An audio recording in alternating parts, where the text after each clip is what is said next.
말씀 사모함으로 나온 여러분들을 환영합니다. 여러분들에게 말씀이 들려질 때에 말씀 가운데 깨달음이 있고 또 그 깨달음대로 순종할 때에 성령의 역사가 우리 가운데 반드시 임하게 될 줄 믿습니다. 우리가 믿음으로 기도하며 특별히 사도행전을 보면서 여러분들의 믿음이 확장되기를 바라요. 여러분들의 믿음이 더 확고해지기를 간절히 소망합니다. 자, 오늘은 사도행전 3장 말씀입니다. 3장 1절에서 10절까지 먼저 네모를 치도록 할게요. 3장 1절부터 10절 말씀을 네모를 치겠습니다. 1절에서 10절 그리고 11절에서 26절 마지막까지 26절까지 하시고요. 중간에 16절과 17절 사이를 다른 색깔로 이렇게 박스까지는 아닌데요. 이렇게 박스가 있으면 중간에 이렇게 좀 그래도 구분선을 두면 좋을 것 같아요. 베드로의 설교의 내용을 이제 나누는 부분인데요. 중간을 이렇게 나누면 좋을 것 같습니다. 16절과 17절 사이에 무슨 말인지 이해하셨죠? 자, 박스를 쳐주시고 여러분 박스 치는 동안에 지난주에 우리 사도행전 2장 말씀 가운데서 초대교회의 모습, 원래 원형의 모습 우리가 다시금 돌아보고 지금도 이 땅의 모든 교회가 두드려 봐야 되는 이제 그것의 네 가지에 대해서 여러분 말씀을 드렸는데요. 먼저는 교회는 가르치는 곳이죠. 가르치는 곳. 말씀이 기초가 되는 곳이고요. 두 번째로 교제가 있는 곳입니다. 우리가 받은 은혜를 함께 나누는 거예요. 우리의 삶을 나누는 거고 우리의 받은 은사들을 함께 나누고요. 우리가 가진 물질들을 함께 나누는 곳입니다. 그리고 떡을 떼는 곳이에요. 떡을 떼는 곳. 성찬에 대해서 말씀드렸고요. 우리 교회가 예수님의 식탁을 그 만찬의 식탁을 또한 교제의 식탁, 이 모든 식탁을 회복해야 하는 곳으로서 이제 성찬을 좀 우리의 삶 가운데에서 여러분 가정 가운데에서도 우리 교회 예배 가운데에서도 이것을 좀 활성화시키려고 합니다. 여러분들 많이 기대해 주시고요. 그리고 그 살과 피를 나눌 때에 우리 주님의 그 말씀이 우리 가운데 들려지고 그 능력이 우리 가운데 부어질 줄 믿습니다. 또한 네 번째로는 기도하는 곳입니다. 기도하는 곳. 하나님의 나라가 이 땅 가운데 확장되기를 위하여서 사단의 통치에서 하나님의 통치로 바뀌어지는 통치자가 누구인지 하나님의 그 통치 가운데로 들어가는 이제 그러한 교회가 원래 하나님께서 세우신 예수님의 핏값으로 세우신 교회의 모형이다라고 하는 걸 우리가 사도행전 2장에서 말씀에서 배웠고요. 이제 3장의 말씀인데요. 1절부터 10절까지의 말씀을 먼저 보겠습니다. 이제 대표적인 그 초대교회 가운데에 많은 표적이 있었지만 그 중에 대표적인 표적 가운데 하나를 지금 소개하고 있는 거고요.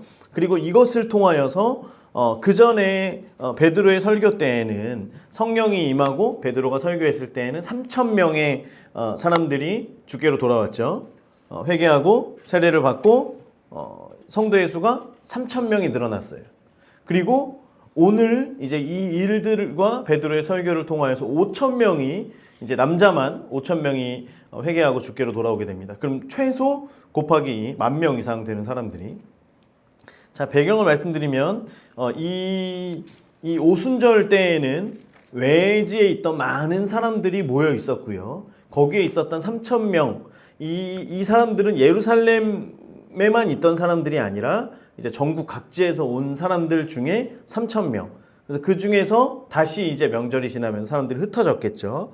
자, 그리고 나서 오늘 5,000명의 사람들은 이 당시 예루살렘 그 도시에 있었던 인구의 수가 3만 명이 조금 넘었다 그래요. 그렇게 크진 않았죠. 이제 조그만한 곳이었죠. 학자들에 의하면 3만 명이 조금 넘었었다라고 이야기를 합니다. 들어왔던 사람들이 다 빠져나간 다음이에요. 이제 그 순례객들이 다 빠져나간 뒤에 3만 명 정도의 사람들 중에 오늘 남자만 5,000명. 이제 오늘은 아니고 이제 다음 주에는 휴강입니다. 여러분 공부를 위해서가 아니라 저희가 세미나에 참석하기 때문에 이 시간까지 못 들어와서 휴강을 하게 됐고요. 그 다음 주에는 너희들 시험 기간이지 수요일에는 시험이 다 안 끝나니? 그렇구나. 그럼 그때는 영상으로 나중에 보고 어쨌든 다음 주 한 주는 쉬고 그 다음 주인데요. 그 다음 주에 이제 4장 말씀에서 5천 명에 대한 이야기가 나오는데 그러면 5천 명 남자만 5천 명 여자들까지 하면 그래도 10,000명 이상 되는 3분의 1 예루살렘 성에 있는 3분의 1에 해당되는 사람들이 오늘 일어나는 이 일들을 통해서 예수님을 믿게 되는 거예요. 회개하고 세례를 받는 일들이 일어나게 됩니다. 이것이 이제 배경이 되는 거예요. 그래서 대표적인 표적 가운데 하나를 지금 이야기합니다. 자, 1절 노란색 제9시 기도 시간 제9시 기도 시간 제9시 기도 시간 베드로와 요한 녹색 인물 베드로와 요한이 성전 장소 파란색 성전에 올라갈세. 자, 제9시 이 이스라엘의 시간은 플러스 몇 시간이에요? 6시간입니다. 6시간. 그러면 9시는 몇 시예요? 오후 3시죠. 이해가 되시죠? 9시 기도 시간. 오후 3시. 자, 유대인들은 시간을 정해놓고 기도하는 그 전통이 있습니다. 그래서 언제 기도하냐? 3, 6, 9 외우기 쉽죠? 369, 369 플러스 6 하는 거예요. 모든 시간에. 그러면 몇 시에요? 아침 9시, 낮 12시. 너무 어렵나? 그리고 오후 3시. 뭐야 이게? 이게 뭐지? 자, 다시 할까? 얘들아. 너희들 학교에 지금 공부하고 있는 거 다 내려놓고, 자, 다시 말씀으로 레드선 들어오는 거야. 봐봐. 이스라엘 사람들은, 시간의 시작이 해가 뜰 때야, 해가 뜰 때. 그래서 새벽 6시가 0시야. 이해가 됐지? 그러면 3시라고 얘기하면 오전 9시. 플러스 6을 하는 거야. 오케이? 그래서 제6시 그럼 몇 시예요? 낮 12시. 제9시 그러면 15시니까 오후 3시 됐죠? 자, 그래요. 정신 차리세요. 자, 봐봐요. 오후 3시 정해진 기도 시간에 기도하러 갔다라고 하는 거예요. 여러분 성경에서 초대교회의 그 성도들이 처음에 성령을 받을 때에도 뭐 하고 있을 때였어요? 함께 모여서 기도하고 있을 때였고요. 그리고 초대교회의 많은 역사들은 특별히 성령이 임할 때에 기도할 때 성령이 임하는 경우가 굉장히 많습니다. 베드로가 고넬료를 만날 때에도 제6시 기도 시간에 기도하고 있을 때에 환상을 보고 고넬료를 만나게 되고요. 사울이 이제 바울이 되고 예수님을 만났을 때 눈이 멀게 되잖아요. 눈이 안 보이게 되잖아요. 그때에 다시 눈을 뜨게 되는 것도 이제 기도 시간이었다라고 성경에서 표현이 되고 있습니다. 그래서 기도의 시간, 기도의 자리가 굉장히 중요하다는 거예요. 많은 사람들이 그냥 어떤 능력이 그냥 우리 삶 가운데 일어나는 것에 대해서 기대하고 그렇게 생각하고 있지만 굉장히 많은 성경 안에서 많은 부분이 기도와 동시에 기도의 시간과 동시에 일어난다라고 하는 거예요. 그래서 기도할 때 성령의 역사가 일어나고요. 그리고 특별히 성전 우리가 무엇을 할 때 기도할 때 그리고 어느 곳에서 하나님의 임재가 더 강하게 있느냐 성전에 하나님의 임재가 더 강하게 있습니다. 특별히 하나님의 눈과 귀가 집중된 곳이 성전이고요. 그래서 마가복음 11장 7절에 내 집은 만민이 뭐하는 집이라고요? 기도하는 집이라 라고 말씀하고 있습니다. 그래서 교회에는 기도의 임재가 쌓이는 곳이에요. 여러분들이 하나님을 깊이 만나기 위해서는 집이나 어떤 다른 곳이 아니라 물론 그곳에서도 하나님 임재하십니다. 하지만 하나님의 임재가 기도가 쌓여 있는 곳, 임재가 쌓인 곳이 있어요. 라마나옳 사무엘이 선지자 학교를 만들고 거기에 선지자 생도들을 키우고 훈련하는 그 곳이 라마나옳이라고 하는 동네가 있었던 거예요. 그곳에 선지자들을 키우고 여기에 선지자 사무엘이 계속 기도하고 여기에 하나님의 은혜가 계속해서 부어지니까 다윗이 그곳으로 도망을 가고 사울이 거기에 사람들을 잡으려고 보내니까 사람들이 거기에 들어가서 다 뒤집어지는 거야. 그 땅에 들어가면 다 뒤집어져서 사람들이 예언을 막 하는 거야. 예언의 기름 부음이 강한 곳이었기 때문에 그곳에 가면 사람들이 다 예언. 사람들이 계속 보냈는데 잡아오지는 못하고 사람들이 다 거기서 뒤집어지고 예언하고 사울이 나중에 내가 직접 가야지. 그래서 사울이 갔는데 사울도 어떻게 돼요? 예언을 하는 거예요. 옷을 다 벗고 예언을 하고 있는 거예요. 사람들이 사울도 예언자 중에 한 사람이냐 이렇게 얘기할 정도로 하나님의 임재가 강한 곳이 있다라고 하는 거예요. 우리가 이곳에 기도를 쌓아야 돼요. 그래서 특별히 우리 이제 어른들이 먼저 기도의 분량을 채울 수 있는 분들이 먼저 와서 여기에서 기도하는 거예요. 그러면 우리 다음 세대들이 또는 이 지역에 있는 사람들 가운데에 어떤 마음 가운데 낙심이 있거나 주님을 만나야 되는 그때에 그 발걸음이 이제는 우리가 1층에서도 보이잖아요. 그죠? 기둥에 교회가 일단 써 있잖아요. 더테이블 교회 우리 써 있으니까 사람들이 이걸 보면서 여기가 기도의 장소구나 라고 하는 그 마음을 가지고 사람들이 많이 와서 기도할 때에 정말 여러분 사모함이 있고 또 기름 부으심이 강한 곳에는 그냥 앉으면 하나님 만나요. 앉으면 하나님 만납니다. 많은 사람들이 하나님에 대해서 몰라도 그곳에 오면 임재가 부어져 있기 때문에 임재가 쌓여 있기 때문에 하나님을 깊이 만나게 되는 거예요.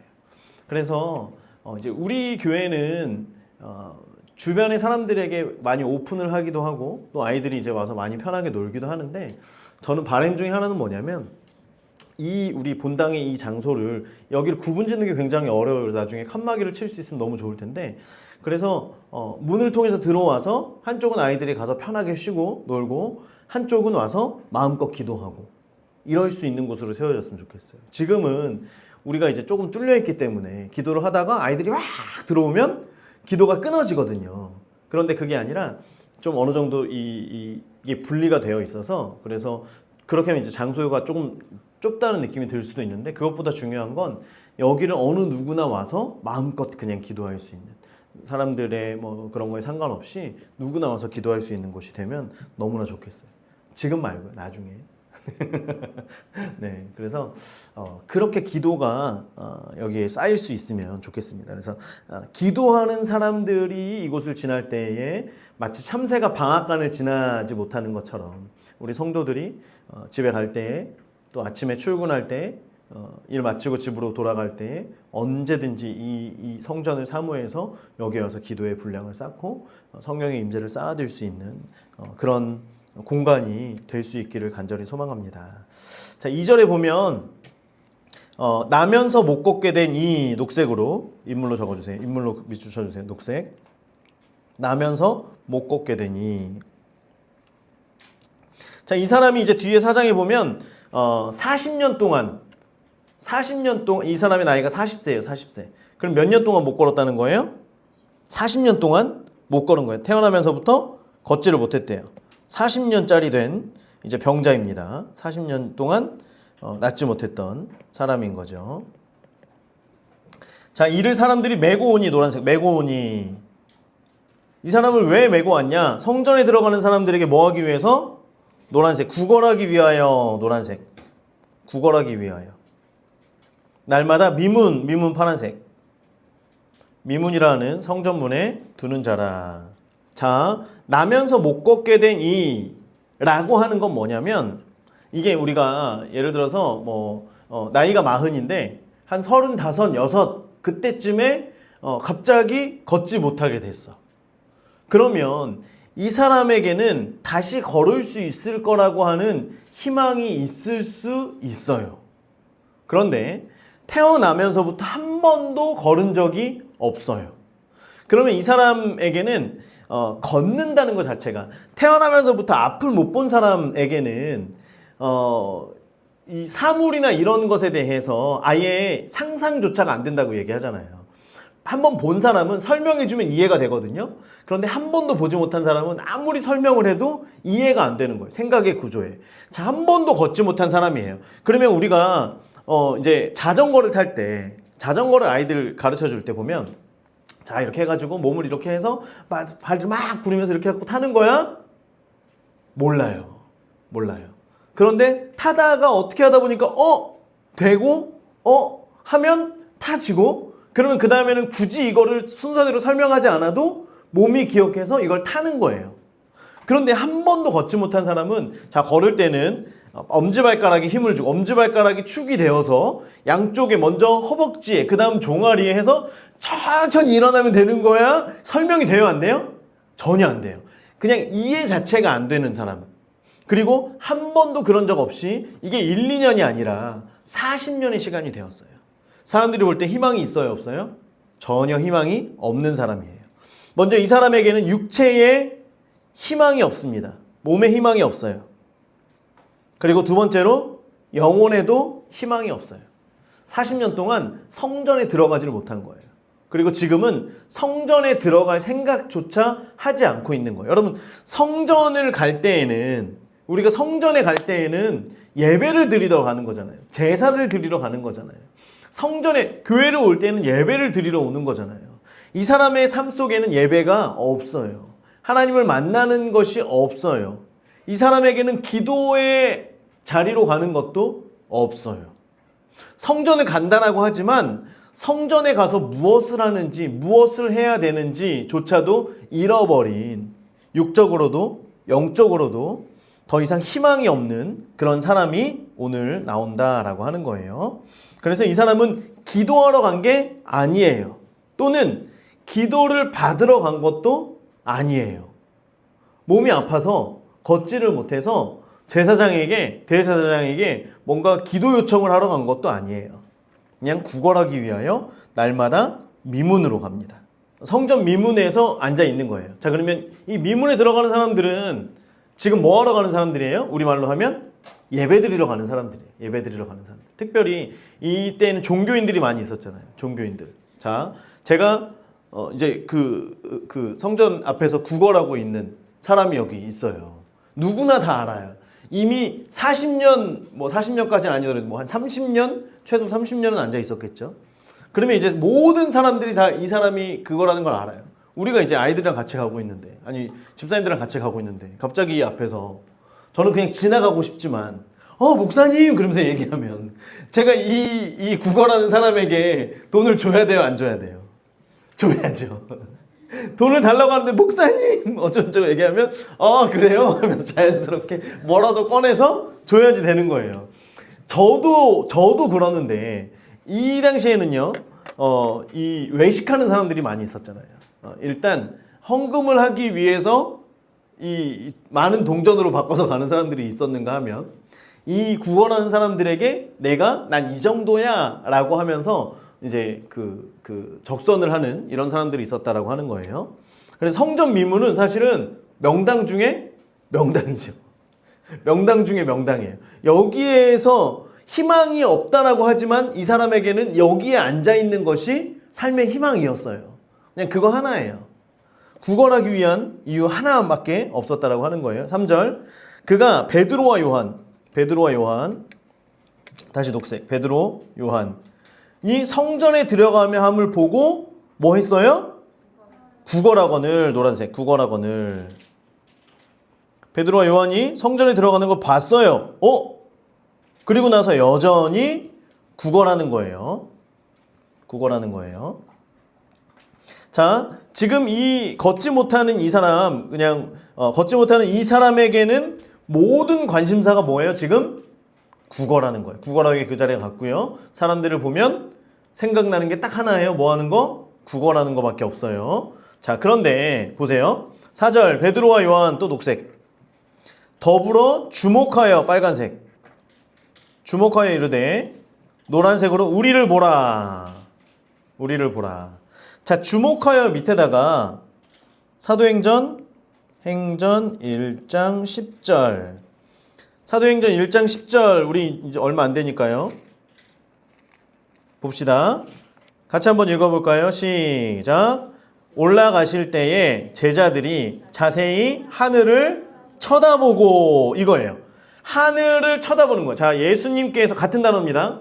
예수님께서 하늘 올라가셨어요. 하면서 하늘 올라갔죠? 올라가는데 제자들이 예수님을 쳐다보는데 점이 되고 사라질 때까지, 구름이 나중에 일부러 가렸다 그랬잖아요. 구름이 가려서 안 보이는 그때까지도 제자들이 계속해서 거기만 쳐다보고 있는 거예요. 똑같이 지금 구걸하는 사람이 앉아 있어요. 여기서 눈이 딱 마주친 거야. 그런데 베드로와 요한이 계속해서 이렇게 쳐다보는 거예요. 자, 이렇게 쳐다보면 첫 번째는 민망하겠죠? 두 번째는 기대가 있어요. 무슨 기대가 있어요? 뭐라도 주겠구나. 그리고 그것은 작을까요? 클까요? 클 거라는 기대가 있죠. 자, 보통 이제 줄 때 이렇게 뭐 뚫어지게 보지 않고 그냥 이렇게 하면서 아, 네 하면서 주고 가거나 이제 이거를 외식하는 사람들은 하면서 이렇게 딱 뭔가를 주거나 이렇게 해야지 계속해서 가만히 쳐다보고 있고 이러지 않는단 말이에요. 이거는 지금 뭔가 크게 할 일이 있구나. 이 구걸하는 사람에게는 지금 이 사람들이 뭔가 있구나. 이 행색은 그렇게 보이지 않는데 옷차림은 그렇게 보이지 않는데 이 사람들 뭔가 있구나. 지금 이렇게 생각을 하는 거예요. 그래서 보는 거예요. 주목하여 이르되 우리를 보라. 기대감이 지금 상승합니다. 옆에다 기대감 업 써주세요. 기대감 업. 뚫어지게 쳐다보는 거예요. 자, 그런데 왜 베드로와 요한이 왜 쳐다봤을까요? 왜 뚫어지게 쳐다봤을까? 민망하라고? 왜 쳐다봤을까요? 베드로와 요한이 지금 같은 마음인 거죠. 무슨 마음일까요? 성령님이 그 사람을 향하여서 말씀하시는 마음. 하나님께서 이 사람을 향하여 계획하신 그 계획이 지금 두 명에게 감동으로 주어지는 거예요. 그래서 이 사람을 주목하는 거예요. 수많은 사람들이 있었어요.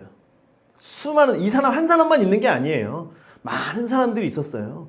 그리고 걷지 못하는 사람, 뭐 어디 아픈 사람, 보지 못하는 많은 사람들이 있어요. 아픈 사람들이 많이 있어요. 그런데 이 사람을 주목하는 거예요. 베드로와 요한이. 하나님의 마음으로 이 사람을 향하여서 선포하도록 하는 그러한 마음을 주셨기 때문에 베드로와 요한이 본 거예요. 그래서 얘기하는 거예요. 우리를 봐라. 대박인 거죠. 벌써 우리를 보라고 하니까 지금 벌써 대박인 거예요. 그런데 뭐라고 얘기하냐? 5절. 그가 그들에게서 그 생각하는 거예요. 무엇을 얻을까요? 바라보거늘. 너무 기대했겠죠. 무엇을 얻을까? 노란색. 지금 기대감 장난 아니에요. 그죠? 생각만 해도 행복해요, 막. 6절. 베드로가 이르되 빨간색. 은과 금은 내게 없거니와. 지금 이 말이 들려질 때에 이 구걸하던 사람의 표정은 어땠을까요? 완전 진짜 실망 자체가 아니라 완전 짜증났겠죠. 되게 무한하게 쳐다봐 놓고 죄송한데 저희도 거지거든요. 이거는 지금 똑같은 거예요. 저희도 뭐 먹을 게 없거든요. 저희도 돈이 하나도 없는데요. 뭐 하자는 거야 지금. 지금 딱 이 상황이에요. 내게 있는 것을 내게 주노니. 빨간색으로 계속 치세요. 내게 있는 것을 내게 주노니 나사렛 예수 그리스도의 이름으로 일어나 걸으라. 그 옆에다가 적어주세요. 믿음의 선포. 믿음의 선포예요. 먼저 찬물을 확 끼얹었어요. 은과 금은 나한테 없다. 기대하지 말아라. 그리고 나서 내가 줄 수 있는 것을 주겠다라고 하는 거예요. 내가 줄 수 있는 것. 그게 뭐예요? 예수의 이름으로 일어나 걸으라 라고 하는 거예요. 여러분, 이 땅 가운데 많은 교회들이 이제 이 구걸하는 사람을 세상에 비유하고요. 베드로와 요한을 성도들의 교회에 비유합니다. 교회가 구걸하는 세상에게 무엇을 줘야 될까요? 무엇을 줘야 될까요? 교회가 구걸하는 사람들에게 돈을 주는 것 맞아요. 구제하는 거 맞아요. 중요해요. 그런데 교회가 그들에게 진짜 답이 될 수 있느냐? 사실은 지금 사회 같은 경우에도 우리가 보면 옛날에는 예전에 저희가 학생 때 뭐 이럴 때는요. 구걸하는 사람들이 오면 교회에서 뭐 500원, 1000원이라도 주면 이분들이 뭔가를 할 수가 있어요. 근데 지금은 500원, 1000원, 5000원 줘도요. 할 수 있는 게 없어요. 2000원. 그래서 예전에는요. 이 교회마다 여기는 500원, 여기는 1000원, 저기 2000원. 그 구걸하시는 분들의 루트가 있었어요, 옛날에는. 그래서 어디는 많이 준다. 3,000원 그러면 막 멀리서도 막 몇 시간씩 걸어가지고 오고 막 이랬던 적이 있어요. 지금은 안 그래요, 여러분. 지금은 안 그래요. 교회에서 구제를 계속해서 하려고 해요. 당연히 구제를 해야죠. 그런데 사회적으로 지금 우리 사는 세상은요. 사회적으로 이미 많은 도움을 주고 있어요. 교회에서 뭘 도와드릴까? 사실은 이 복지센터나 어떤 이런 사회복지적으로 도와줄 수 있는 것보다 더 나은 걸 도와줄 수 있는 게 그렇게 많지 않아요. 정말 소외된 분들을 찾아서 정말 특별한 사람들을 이렇게 보듬는 것 외에는 그렇게 줄 수 있는 게 사실 없어요. 그런데 생각해 보세요. 교회가 줘야 될 게 뭘까요? 줘야 될 게. 결국에 교회가 사람들을 향하여, 세상을 향하여 줘야 될 거는 딱 하나예요. 뭐예요? 예수 그리스도의 이름이에요. 예수 그리스도의 능력이라고 하는 거예요. 예수 그리스도의 이름으로 선포되어지고 그 예수 그리스도의 능력을 힘입어서 저들의 삶 가운데 나타나는 변화들을, 그 능력을 우리가 기대하고 그것을 또한 줘야 된다라고 하는 것입니다. 그래서요, 마가복음 16장 17절과 18절을 보면 믿는 자들에게는 이런 표적이 따르리니 곧 그들이 내 이름으로 뭘 쫓아내요? 귀신을 쫓아내며 새 방언을 말하고 뱀을 집어올리고 독을 마실지라도 해를 받지 아니하며 병든 사람에게 손을 얹은 즉 어떻게 된대요? 나으리라. 아멘. 여러분, 교회가 이 일을 해야 된다는 거예요. 이 일을 우리가 예수 그리스도의 이름으로 귀신을 쫓아내고, 영적으로 어려운 사람들, 사회복지사들이 어떻게 해줄 수 있어요? 없어요. 없어요. 병든 자들, 병원에서 할 수 있는 거 다 하고 나서 그 다음에 어떻게 할 거예요? 지금 여기 40년 동안 걷지 못하는 이 사람, 어떤 희망도 없는 이 사람이 지금 성전 앞에 있지만 성전으로부터 주어지는, 어떤 하나님으로부터 주어지는 것 하나 없이 살아왔던 사람이었다라고 하는 거예요. 그런데 이 하나님의 능력이 왜 저들에게 나타나지 않느냐는 거예요. 왜? 지금 많은 교회가, 지금 많은 성도들 가운데, 지금 이 세상 가운데 왜 예수 그리스도의 이름의 능력이 나타나지 않느냐는 거예요. 왜? 믿음의 선포가 있다 없다? 없다는 거예요. 너무나 많은 교회가 믿음의 선포가 없어요. 여러분, 이게 굉장히 우리에게 도전이 돼야 됩니다. 믿음의 선포가 정말 필요한 거예요. 누구의 이름으로?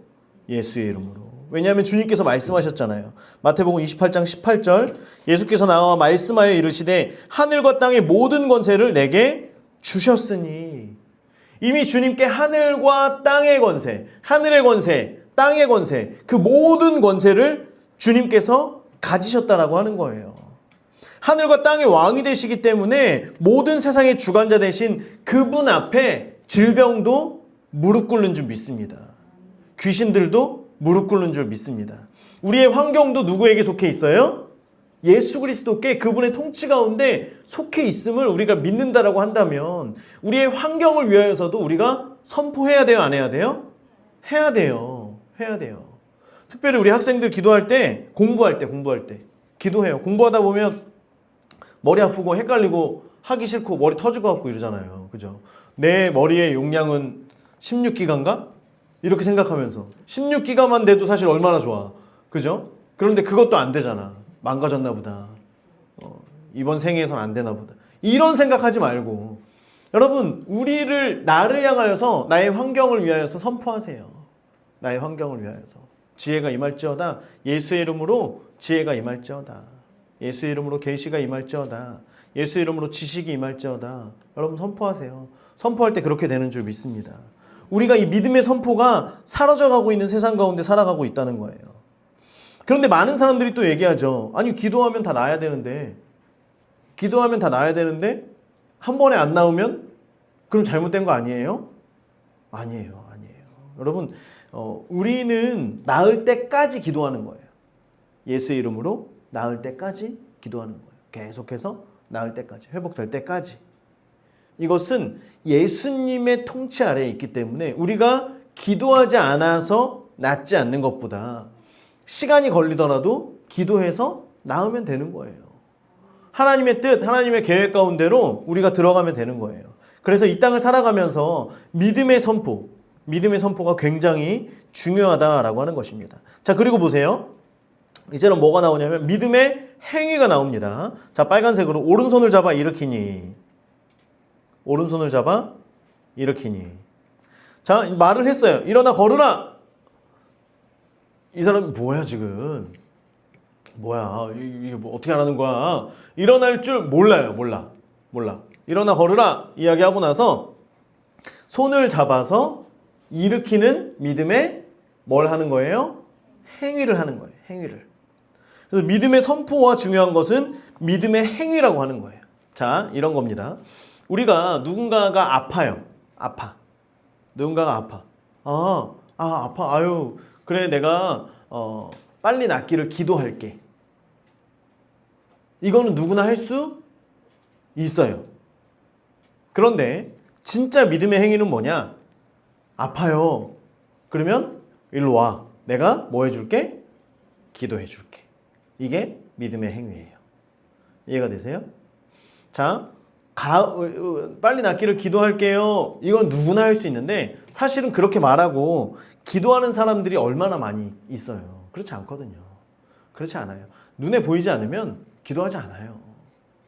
물론 기도하는 분들 계십니다. 아예 없다는 게 아니에요. 그런데 더 중요한 건 그런 이야기들이 우리에게 들려질 때 누군가가 아프거나 누군가가 무언가에 눌려 있다거나 누군가에게 문제가 있다는 이야기가 우리에게 들려진다면 하나님께서 우리에게 그것이 들려주게 하신 그 이유는 뭐예요? 그것을 위해서 기도하라는 거예요.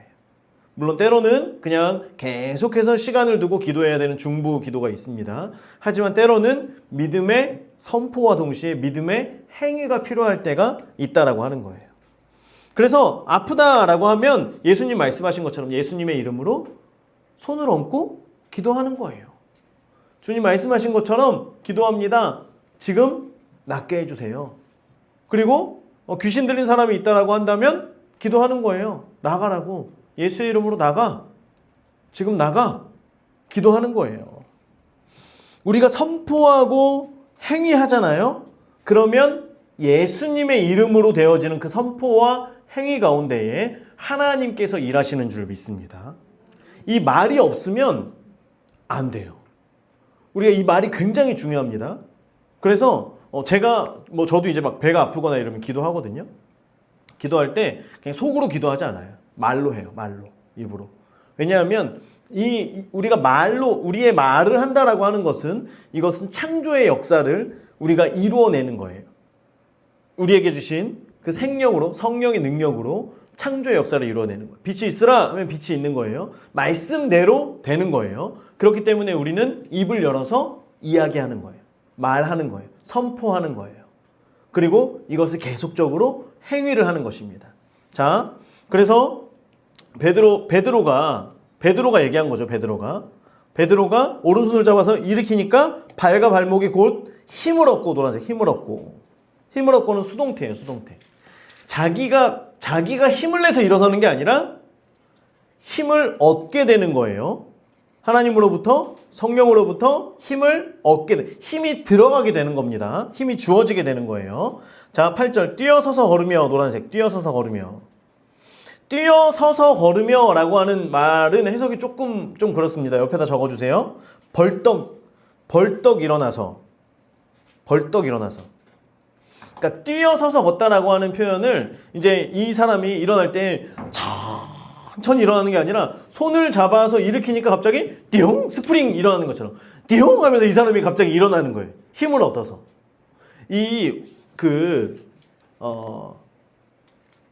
지금 다리가 우리가 상상을 해보는 거예요. 다리를 어떻게 사용해야 되는지를 잘 모르는 거죠. 다리를 어떻게 사용해야 되는지 잘 몰라요. 우리는 일어날 때 빨리 일어나려면 또 천천히 일어나려면 그렇죠? 그리고 일어나려면 앞발을 이렇게 하고 무릎을 어떻게 해서 각도를 어떻게 해가지고 일어나야지 무릎에서 뚝 소리가 안 나고 그죠? 우리 친구들은 잘 일어날 때 뭔가 이렇게 재밌게 일어나고 이런 거에 대해서 우리는 생각을 하면서 일어날 수 있는데 이거에 대한 생각이 아예 없는 거예요.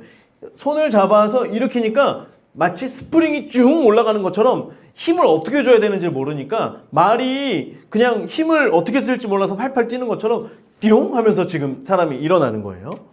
그래서 그들과 함께 성전으로 들어가면서 빨간색 자, 이 사람이 일어나서 가장 먼저 한 게 성전으로 들어가는 거예요.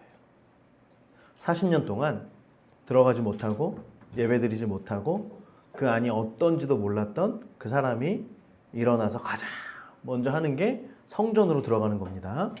자, 걷기도 하고 뛰기도 하며, 보라색. 걷기도 하고 뛰기도 하며, 밑에다 적어주세요. 육의 치료.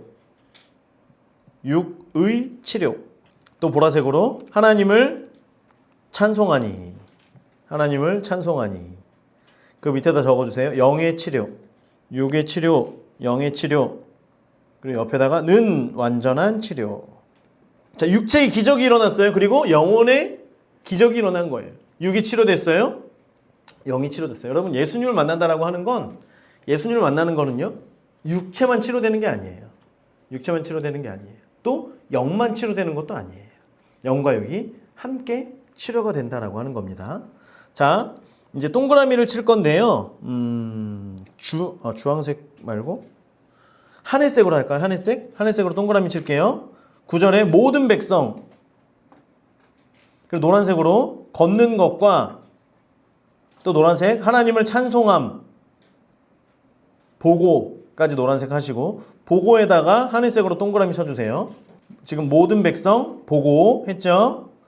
10절 그가 본래 성전 미문에 앉아 구걸하던 사람인 줄 알고 동그라미 하늘색으로 동그라미 그에게 일어난 일로 인하여 심히 놀랍게 동그라미 하늘색 심히 놀랍게 여기며 논란이라 또 하늘색 됐나요?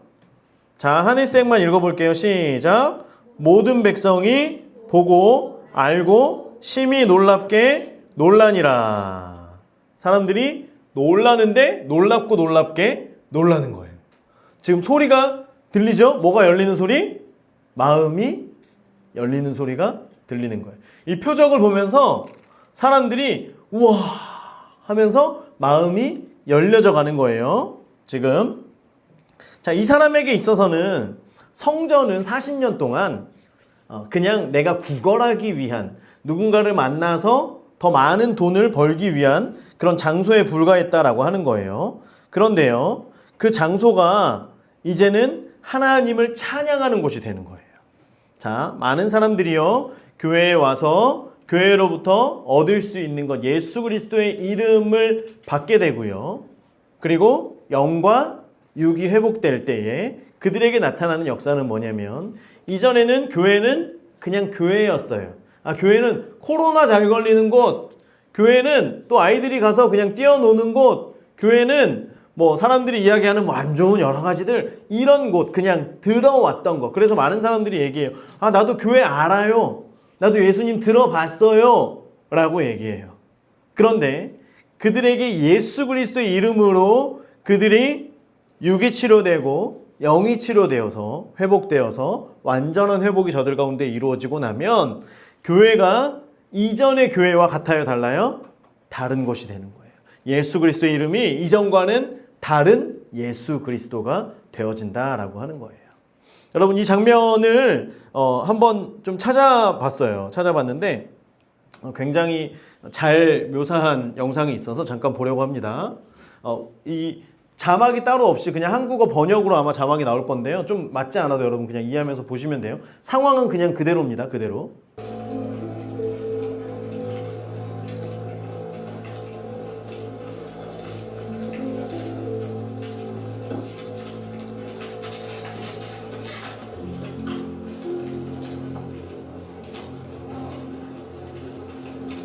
굉장히 주목해서 보죠.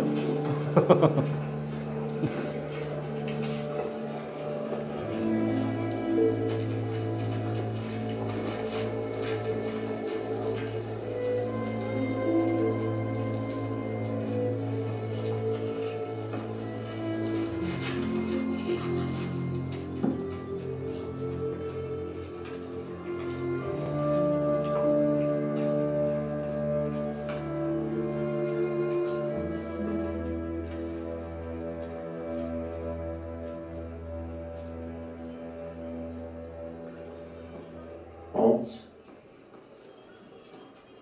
Anything to give? Alms? Look on us.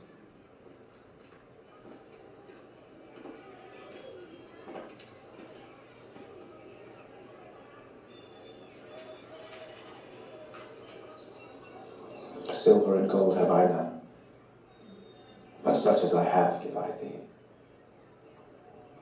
In the name of Jesus Christ of Nazareth, rise up and walk.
저 사람의 마음이 좀 느껴지시나요?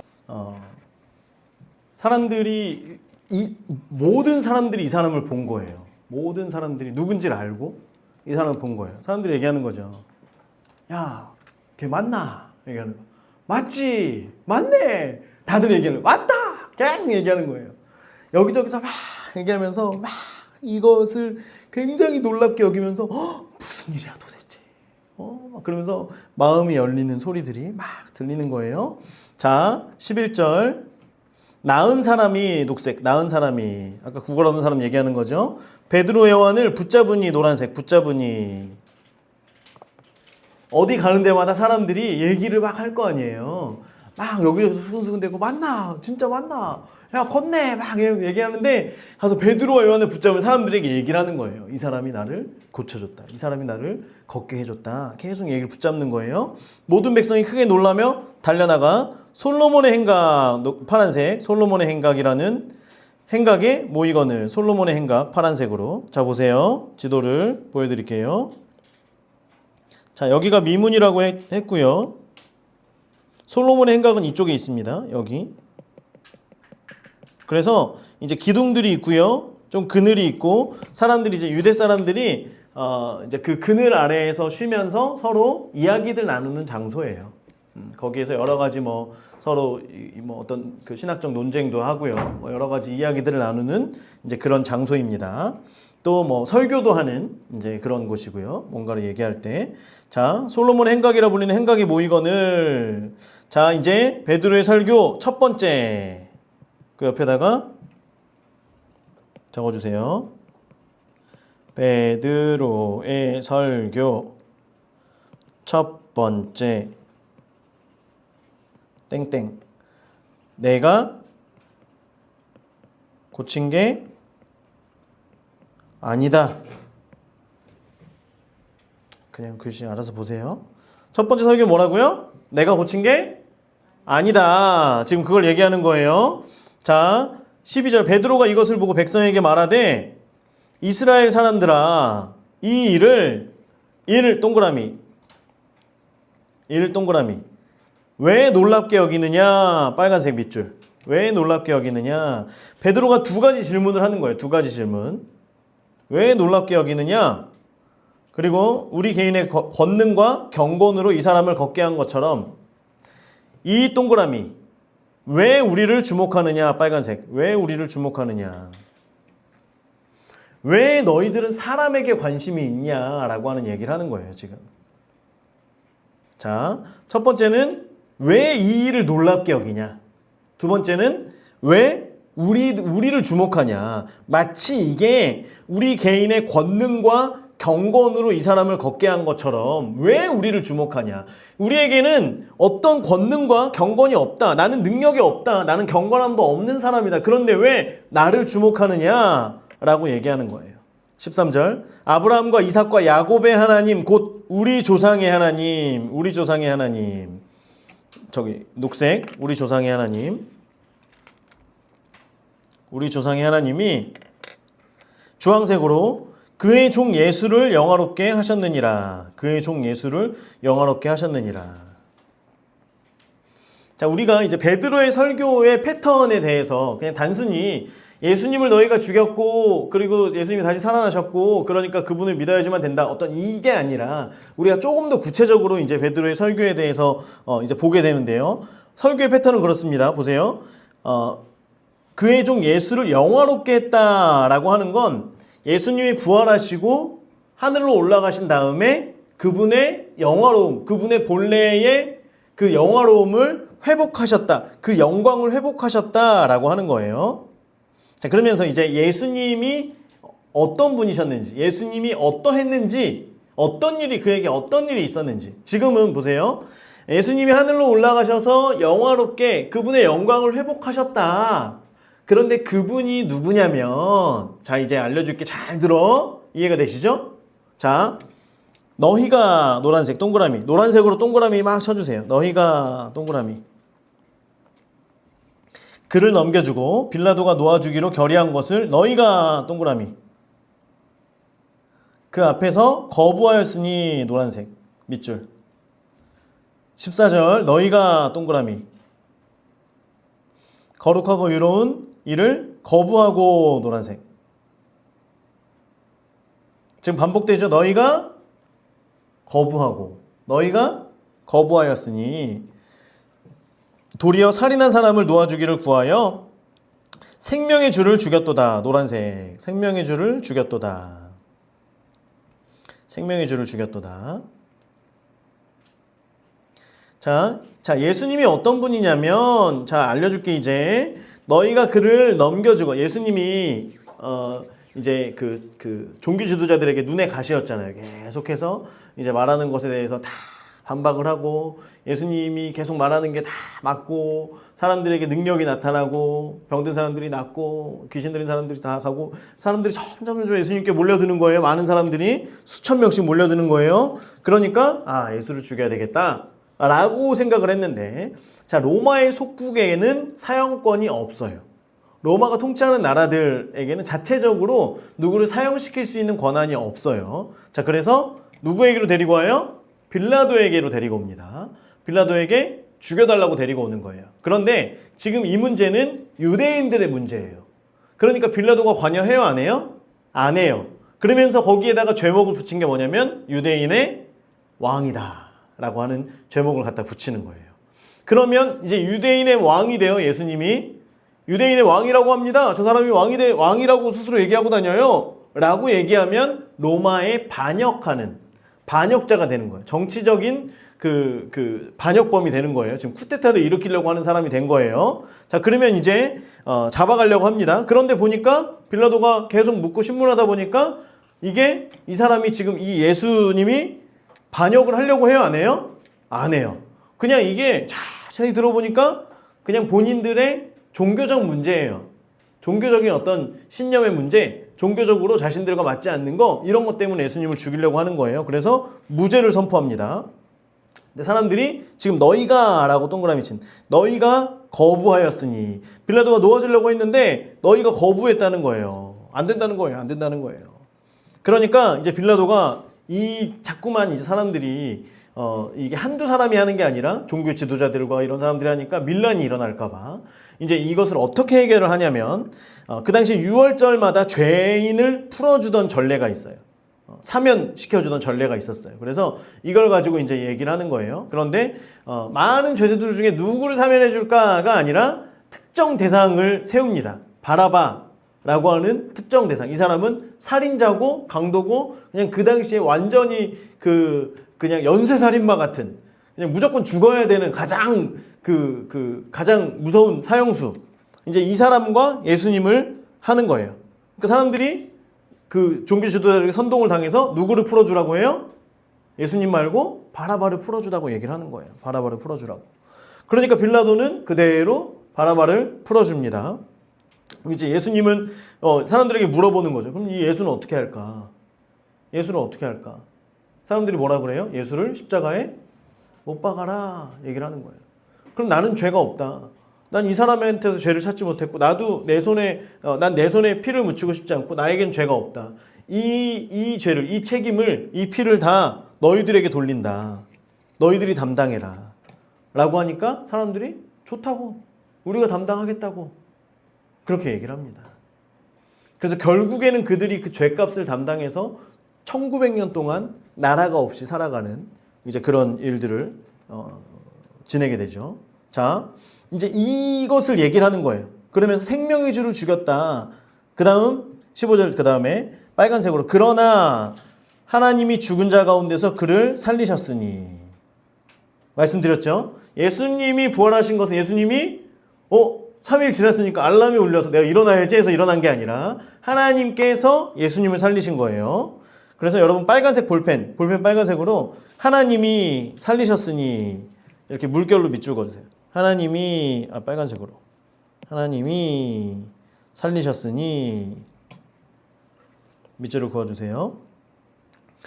그리고 녹색 우리가 이 일의 증인이라. 우리가 이 일의 증인이라. 한두 사람이 아니라 우리 모든 제자들과 120문도와 또 많은 사람들 500여 사람들이 모두 다 그 일의 증인이다 라고 하는 걸 얘기하는 거예요. 자 16절 그 이름을 믿음으로 빨간색 그 이름을 믿음으로 그 이름은 뭐예요? 예수. 지금 이름에다가 예수를 넣어보세요. 그 예수를 믿음으로 그 예수님이 너희가 보고하는 이 사람을 성하게 하였나니. 지금 이 일을 누가 했다는 거예요? 예수님이 했다는 거예요. 이 사람을 성하게 하였나니 노란색. 그 이름 위에다가 예수 적어주시고요. 그 이름이 예수가 이렇게 예수님이 너희가 보고하는 이 사람을 성하게 하였나니 빨간색 예수로 말미암아 난 믿음이 너희 모든 사람 앞에서 이같이 빨간색 완전히 낫게 하였느니라. 예수를 믿음으로 예수님이 너희가 보고하는 이 사람을 성하게 하였나니 예수님으로 말미암아 난 믿음이 이 사람을 완전히 낫게 했다. 지금 베드로의 설교는 이 모든 영광이 누구에게 있다? 예수님께 있다. 내가 이 사람을 낫게 한 게 아니라 예수님이 낫게 하셨다라고 하는 거죠. 그리고 아까 우리 이제 그 중간에 다른 색깔로 16절과 17절 사이에 줄 쳤죠. 자, 17절부터는 베드로의 설교의 두 번째 내용입니다. 두 번째 내용. 자, 두 번째 내용은 뭐냐면 회개의 촉구예요. 회개의 촉구. 회개를 촉구하는 거. 이제 분위기가 바뀌었습니다. 보세요. 지금은 너희들이 그 예수를 죽였고 그 예수를 죽였다. 풀어주려고 했는데도 너희들이 계속해서 거부하고 결국에 예수를 죽였지. 그런데 이 사람이 낳은 것은 그 예수의 이름. 하나님께서 예수님을 다시 살리셨고 그 예수님의 이름, 그 이름을 믿음으로 이 사람이 예수님으로 인하여서 완전히 낫게 된 것이다. 나랑은 상관없다. 나는 어떤 능력도 어떤 경건도 없다. 무조건 이건 예수님이 다 하셨다. 예수의 이름으로 선포되어서 나은 것이다. 그 믿음으로 나은 것이다. 그러면서 얘기하는 거예요. 그런데 형제들아 너희가 알지 못하여서 노란색 너희가 알지 못하여서 그리하였으며 예수님을 죽인 것을 너희들이 만약에 알지 못해서 무지해서 그리하였으며 너희 관리들도 그리한 줄 아노라. 노란색 그리한 줄 아노라. 너희들도 관리들도 예수님을 죽였던 그 모든 사람들이 예수님이 어떤 분이신 줄을 잘 몰라서 그런 거지 라고 얘기를 하는 거예요. 또 다르게 말하면 너희들이 그분이 만약에 메시아인 줄 알았으면 안 죽였을 거 아니냐 이렇게 얘기를 하는 거예요. 자, 그리고 이제 그것은 예수님께서 가상칠언 십자가 위에서 말씀하실 때 저들의 죄를 용서해 주세요. 저들이 하는 것을 알지 못함이니이다. 못하나이다. 그래서 예수님이 말씀하신 것과 같은 거죠. 저들이 지금 알지 못했기 때문에, 그러니까 베드로는 이 말씀을 정확하게 이 사람들에게 그냥 돌려서 이 사람들을 이렇게 뭐 회유하거나 뭔가 이런 것이 아니라 진짜 당신들이 몰라서 그런 거 아니냐라고 얘기를 하는 거예요. 그래서 성경에서 모르고 지은 죄, 부지 중에 지은 죄는, 그죠? 제사를 통하여서 죄가 전가되죠. 넘어갑니다. 동물에게로, 재물에게로 죄가 넘어가요. 그런데 고범죄, 일부러 행한 죄는, 일부러 알면서도 내가 누군가를 죽였어요. 그런데 이게 뭐 어떤 그 충동적이거나 어떤 다른 것에 의해서가 아니라 내가 준비를 치밀하게 한 거예요. 준비를, 계획을 다 세워가지고, 제의야, 제의. 피가 아니라 제의. 계획을 다 세워가지고 이렇게 저렇게 해야지. 그래가지고 계획을 세워서 착착착 해가지고 죽였어요. 이것은 죄가 넘어가요, 안 넘어가요? 안 넘어간다 라고 하는 거예요. 자, 18절에 그러나에다가 X표로 이렇게 지워주세요. 그러나가 안 들어가는 역본들이 많이 있거든요. 그러나가 들어가는 것보다 안 들어가는 게 더 매끄럽습니다. 이해가. 자, 보세요. 관리들도 그리한 줄 아노라. 하나님이 모든 선지자의 입을 통하여 자기의 그리스도께서 고난 받으실 일을, 노란색, 미리 알게 하신 것을 이와 같이 이루셨느니라. 미리 알게 하신 것을 이와 같이 이루셨느니라. 무슨 말이냐면 선지자를 통해서 하나님께서 계속 말씀하셨던 거다. 이미 계획하신 거다.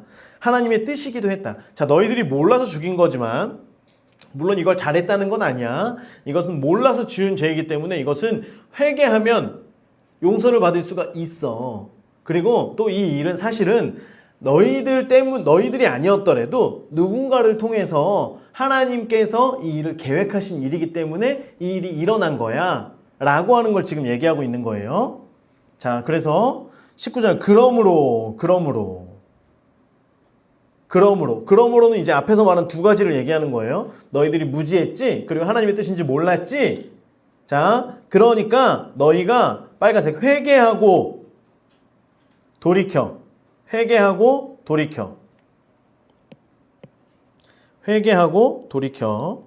자, 회개라고 하는 그 옆에다 적어주세요. 회개는 생각을, 마음을 바꾸다. 회개의 의미는요, 마음을 바꾸는 거예요. 마음을 돌이키는 거예요. 생각을 아예 바꾸는 겁니다. 자, 그래서 회개하면, 지금 이제 베드로가 얘기하는 거예요. 회개하면, 밑에서 적어주세요. 회개하면 세 가지 복을 받는다. 글씨가 계속 안 나아지네요. 자, 19절 보세요. 회개하고 돌이켜. 동그라미 1번. 너희 죄 없이 함을 받으라. 빨간색. 동그라미 1번. 너희 죄 없이 함을 받으라. 세 가지 복 중에 첫 번째가 뭐예요? 죄사함의 복이죠. 죄사함. 이 죄사함은 이전의 나의 죄와 또 지금 베드로가 이야기한 예수 그리스도를 죽인 그 죄의 사함을 받는다는 거예요. 뭐 하면? 회개하면. 그죠? 첫 번째가 그래서 죄사함의 복을 받는 거고요. 자, 그리고 이같이 하면 2번 동그라미. 새롭게 되는 날이 주 앞으로부터 이를 것이요. 이 동그라미. 그리고 빨간색으로 밑줄으세요. 새롭게 되는 날이 주 앞으로부터 이를 것이요.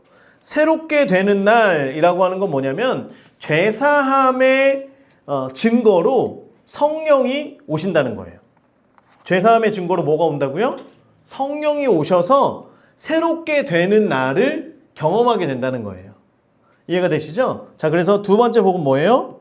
성령입니다. 성령을 통하여서 권능을 받게 되는 거예요. 능력을 받게 되는 거예요. 능력이 변화되는 거예요. 자, 성령을 경험하고 성령의 능력을 경험하면 삶이 바뀝니다. 성령의 은사로 말미암아 우리의 삶이 바뀌게 되는 거예요. 우리의 삶이 성령의 은사로 이제 이 성령의 열매들을 우리의 삶 속에 맺게 되는 거예요. 자, 그래서 능력이 바뀌고 삶이 바뀌는 거예요. 우리 삶이 완전히 새롭게 되어지는 거예요. 이게 두 번째 복입니다. 그리고 이제 20절과 21절은 이제 같은 걸 얘기하는 건데요. 또 주께서 너희를 위하여 예정하신 그리스도 곧 예수를 보내시리니 20절과 21절을 이렇게 묶어주세요. 20절, 21절 이렇게 묶으신 다음에 빨간색으로 3 동그라미 이렇게 써주세요. 자, 예정하신 그리스도 곧 예수를 보내시리니 이건 뭐냐면 재림 예수를 얘기하는 거예요. 예수님 다시 오시는 걸. 예정하신 그리스도 곧 예수를 보내시리니 빨간색을 줄거주시고요. 하나님이 영원 전부터 거룩한 선지자들의 입을 통하여 말씀하신 바 만물을 회복하실 때까지는 이거 무슨 말이냐면 만물을 회복하게 하는 하나님의 정하신 때를 얘기하는 거예요. 그때까지는 하늘이 마땅히 그를 받아들이라. 하늘 보좌에 예수님이 그때까지 계신다는 거예요. 이해가 되세요? 예정하신 그 예수님이 다시 오시는 그때가 있을 것인데 그때는 모든 만물이 회복하게 되는 때가 올 것인데 그때까지는 예수님은 아직 하늘에 계시다. 그런데 나중에는 다시 오실 것이고 그때에 너희들이 하나님의 완성된 나라를 누릴 것이다. 3 동그라미. 완성된 나라를 누릴 것. 자, 회개의 세 가지 복이 뭐라 그랬어요? 첫 번째는 죄사함의 복이고요. 두 번째는 성령으로 새롭게 되는 삶을 사는 거예요. 그리고 세 번째는 완성된 하나님의 나라를 누리는 것입니다. 회개를 통하여서 이것을 누리라는 거예요. 베드로의 설교입니다, 지금. 자, 그리고 나서 이제 그 예수 그리스도라고 하는 것. 왜 그분이 예수 그리스도고 메시아 구원자이신가에 대해서 지금 이제 구약을 통해서 말하고 있는 거예요. 22절 옆에다가 써주세요. 신명기 18장 15절. 신명기 18장 15절. 5절. 신명기 18장 15절. 모세 녹색 동그라미. 모세가 말하되 주 하나님이 너희를 위하여 너희 형제 가운데서 빨간색 나 같은 선지자 하나. 지금 나 같은 선지자, 모세가 말한 나랑 같은 선지자 하나가 누구라는 거예요? 예수라는 거죠. 예수라는 겁니다. 나 같은 선지자 하나를 세울 것이니 너희가 무엇이든지 그의 모든 말을 들을 것이라. 누구든지 노란색 그 선지자의 말을 듣지 아니하는 자는 선지자의 말을 듣지 않는다는 건 순종하지 않는다는 걸 얘기하는 거예요. 예수님의 말씀에 순종하지 않는 사람은 백성 중에서 멸망받으리라. 빨간색 백성 중에서 멸망받으리라. 예수님 모세와 같은 선지자가 올 것인데 그 모세와 같은 선지자라고 하는 건 모세는 중보자였습니다. 중보자. 어떤 중보자였냐면 하나님의 말씀을 그대로 대언하던 중보자였어요. 자, 율법이 이스라엘 백성 가운데 임할 때 하나님께서 그 구름으로 또 천둥 번개로 막 소리가 막 소리가 나고 뭐 이래서 사람들이 이 하나님께서 십계명뿐만 아니라 율법을 다 말씀해 주시려고 하는데 벌써 사람들이 이 하나님의 임재가 너무나 강해서 사람들 이빨이 막 다다다다다 막 떨리고 있는 거예요. 그래서 십계명까지만 얘기했는데도 사람들이 너무 무서워서 모세 미안한데 우리가 죽을 것 같으니까 당신이 가서 좀 받아가지고 우리한테 말해주면 안 돼? 이렇게 얘기를 하는 거예요. 너무 무서워가지고. 너무 무서워서. 하나님의 음성이 들리기 시작하고 하나님의 임재가 임하기 시작하니까 사람들이 너무 무서워가지고 모세를 통해서 그 말씀을 듣기를 바라는 거예요. 죽을까 봐. 그러니까 모세가 하나님께 물어봐서 그렇게 하라고 해서 이제 올라가서 말씀을 다 받아서 모세를 통해서 하나님의 말씀이 이스라엘 백성들에게 전달되어지는 겁니다. 모세 오경에 있는 말씀들도 똑같이 하나님께서 모세에게 말씀해 주시고 그것을 모세가 기록해서 이스라엘 백성들 가운데 이제 나중에 들려지게 되는 거예요. 그래서 모세는 중보자였고 하나님의 계시, 하나님의 말씀을 전달하는 전달자였습니다. 그래서 나중에 예수님이 오실 것인데 그분도 중보자이고 그분이 하나님의 말씀을 그대로 너희들에게 이야기해 줄 것인데 그 계시를 듣지 않으면 너희들은 멸망받을 것이다. 멸망받을 것이다 라고 하는 건 백성 중에서 끊어진다라고 하는 거예요. 끊어진다. 멸망당할 것이다. 끊어질 것이다 라고 하는 겁니다. 자, 그리고 24절 또한 사무엘의 녹색 동그라미 자, 처음에 모세를 통해서 말씀하신 예수님에 대해서, 자, 이제 사무엘과 또 선지자들을 통해서 말씀하신, 선지자는 사무엘 때부터 이제 선지자로 보는 거예요. 자, 사무엘 때부터 이어 말한에다가 노란색 그 밑에다 적어주세요. 예수에 대하여 사무엘 때부터 예수에 대해서 말한 모든 선지자들, 많은 그 구약에 나오는 많은 선지자들을 지금 얘기하는 거예요. 이때를 가리켜 말하였느니라. 노란색. 누구에 대해서 말했다고요? 예수에 대해서 말했다는 거예요. 사무엘 때로부터 많은 선지자들이 말한 그 사람이 한 사람을 가리키고 있는데 그가 바로 예수다라고 하는 거예요. 동정녀로부터 날 것이다. 유다 베들레헴에서 날 것이다. 그분은 겸손하여서 나귀를 타실 것이고, 그리고 은 30에 팔릴 것이고, 대속의 죽음을 지실 것이다. 이제 이런 많은 여러 가지들, 고난 당하실 것이고, 뭐 이런 많은 선지자들이 이야기한 것이 예수님에 대한 것이다 라고 하는 걸 사무엘로부터 많은 선지자들의 이야기가 예수를 향한 것이야. 그리고 25절, 너희는 선지자들의 자손이요, 또 하나님이, 너희들은 선지자의 자손이잖아. 너희 알고 있잖아. 이 얘기예요. 하나님이 너희 조상과 더불어 세우신 언약의 자손이라. 맞지? 너희들 언약의 자손이지. 누구에게 세우신 언약이에요? 아브라함에게. 아브라함 녹색 동그라미. 아브라함. 자, 아브라함에게 약속하신 세 가지 약속이 있죠. 우리 구속사 계속 배우고 있죠. 첫 번째는 뭐예요? 큰 민족을 이루게 하실 것이다. 두 번째는 가나안 땅을 너와 내 자손에게, 예수 그리스도에게까지 줄 것이다. 세 번째는 뭐예요? 천하 만민이, 이게 나와요. 보세요. 자, 보세요. 아브라함에게 이르시기를, 빨간색, 땅 위의 모든 족속이 너의 씨로 말미암아 복을 받으리라. 땅 위의 족속이 너의 씨로 말미암아, 너의 씨에다가 단수 적어주세요. 단수. 그 옆에다가 창세기 12장 3절. 창세기 12장 3절. 갈라디아서 3장 16절 적어주세요. 땅의 모든 족속이 너의 씨가 누구예요? 예수 그리스도. 예수님으로 말미암아 복을 받을 것이다 라고 하는 그것을 지금 이야기하는 거예요. 자, 너희는 언약의 자손이지? 그 언약이 뭐야? 라고 하면서 누구나 다 알고 있는. 그래서 자, 모세 때부터 얘기한 나와 같은 선지자가 한 사람이 나올 것이야. 그게 누구다? 예수다. 자, 사무엘과 많은 선지자들이 이야기한 그 사람이 한 사람을 가리키고 있는데 그가 누구다? 예수다. 자, 아브라함에게 언약을 주셨는데 그 언약 너희들 기억하지? 큰 민족을 이뤘잖아. 그리고 가나안 땅을 선물 받았잖아. 그리고 나서 약속하신 그 약속, 너의 씨로 말미암아, 그 씨가 누구다? 예수다. 이해가 되시죠? 우리 구속사 배우고 있는 거 나오니까 너무 재밌죠? 그쵸? 자, 26절. 하나님이 그 종을 세워 복 주시려고 너희에게 먼저 보내사. 노란색. 너희에게 먼저 보내사. 자, 예수님을 통하여서 너희들에게 복 주시려고 너희가 먼저 받았다.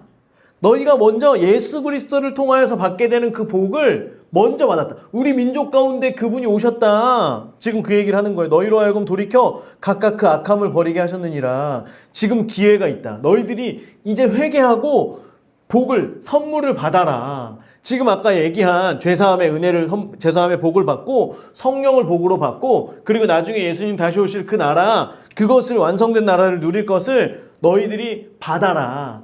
회개해라. 잘 몰라서 그런 거 아니냐. 이렇게 했지만 그 예수님을 우리가 믿지 않고 그 예수님을 십자가에 못 박고 이렇게 한 일들을 우리가 회개하면 이제 이 복을 받을 것이야. 그리고 그분은 지금 얘기하는 것처럼 이렇게 계속해서 구약에서 말씀하신 그 한 분 아니냐라고 하는 걸 지금 베드로가 얘기하고 있습니다.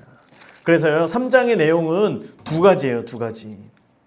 첫 번째는 앞쪽에 베드로의 믿음의 선포와 믿음의 행위에 대하여서, 그리고 그것을 통하여 하나님께서 모든 것을 회복시키시는 거예요. 예수 그리스도의 이름 앞에 그 모든 회복의 능력이 우리 가운데 있는 줄 믿습니다. 예수의 이름 앞에 그 이름 가운데 우리의 삶에 답이 있는 줄 믿습니다. 그리고 그 베드로가 설교한 내용은 뭐예요? 내가 고친 게 아니야. 누가 고치신 거야? 예수님이 고치신 거야. 그리고 너희들은 뭘 해야 된다? 회개해야 된다 라고 하는 거예요. 사람들이 이 얘기를 듣고서 4장 말씀은 다음 주에 우리 함께 배워보도록 하겠습니다. 기도하겠습니다. 주님, 우리의 삶이 베드로와 요한처럼 예수님의 이름만을 높이는 자 되게 하여 주시옵소서.